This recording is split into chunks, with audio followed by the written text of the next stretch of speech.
Hey guys, welcome to a video tutorial on the Master and Apprentice wands from Shotbow's Annihilation game mode. The only real source of information I found is this link that you should see on screen, and it has a disclaimer saying the page is missing information and may contain incorrect information. As far as I can tell though, everything seems pretty credible. The range of the wands do seem to be around 20 blocks, as you can kind of see in this test. There is a noticeable cooldown on them. It does seem to be about 10 seconds, maybe a little bit more actually for the Master wand, and the Apprentice wand only seemed to take about 8 seconds before I could use it again.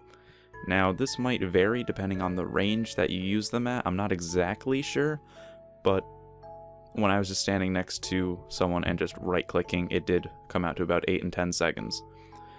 Either way, there's no wand spamming, so you're going to want to have an alternate weapon, not just the wand. The wands seem to share a cooldown, so if you use the Apprentice wand and switch to the Master wand, you're still going to have to wait for the cooldown to finish before you use it.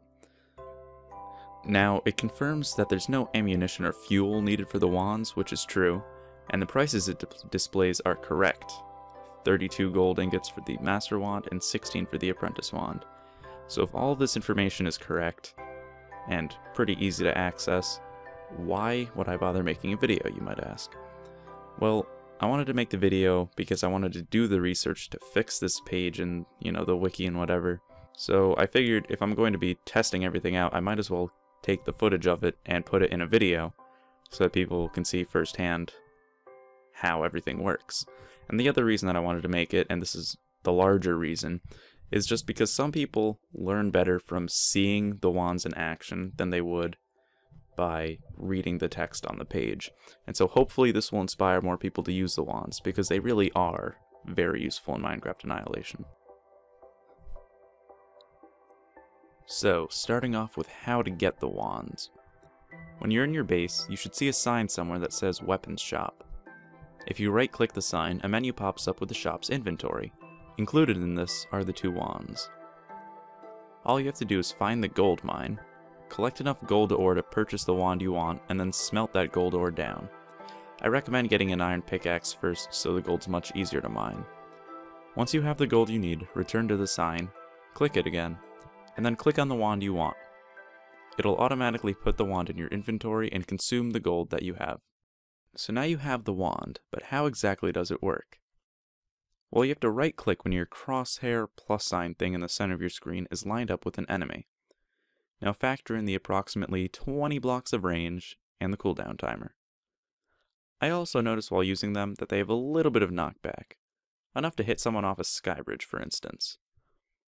The wands do not work on mobs, including the golems that spawn in Phase 3, but you can physically hit enemies with the wand by left-clicking. That seems to do just about as much damage as punching though. The wands cannot be enchanted either. The Apprentice wand does 4 hearts or 8 damage.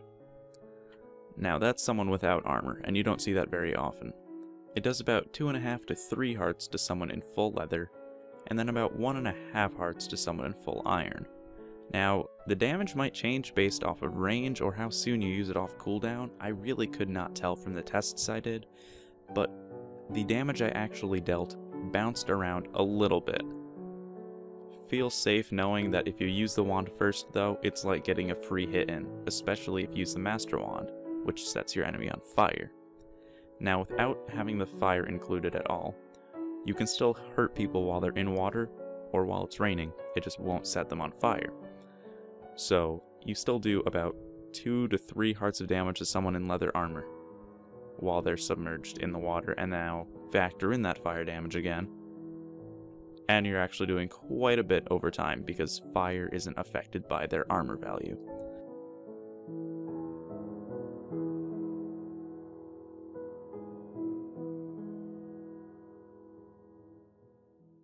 Well, that just about sums up everything about these wands. Their damage is a little shaky, their range is just about 20 blocks, and it seems like once you use it, you have to wait more than just the cooldown time before you can hit someone from that range again. Other than that, I cannot think of anything else about these wands that I could do and test easily enough. I've spent 2 days just testing the wands, and this is the information that I've gathered. Hopefully it's accurate. I want to give a special thanks to Toast-A-Waffle, LeonFire99, Noble V-Man and his cousin/friend, and WizRattle for being test subjects for me to test the wands on. It was really tough to get the information for the wands, and honestly, I know not all of it's 100% accurate, but it's a step up from what the wiki had before, so hopefully people will appreciate and use the information wisely. Thanks for watching. If you enjoyed the video and learned anything from it, please leave a like and consider subscribing. You know, seeing the numbers on videos always helps, it always feels good, so don't be afraid to click the buttons. And if there's anything I missed, anything you want to add that you've noticed, or any questions you have, leave a comment. I'll be on top of that the best I can, and I want to learn as much from this as I can, hence the reason for making the video. Thank you guys for watching, and I'll see you all next time.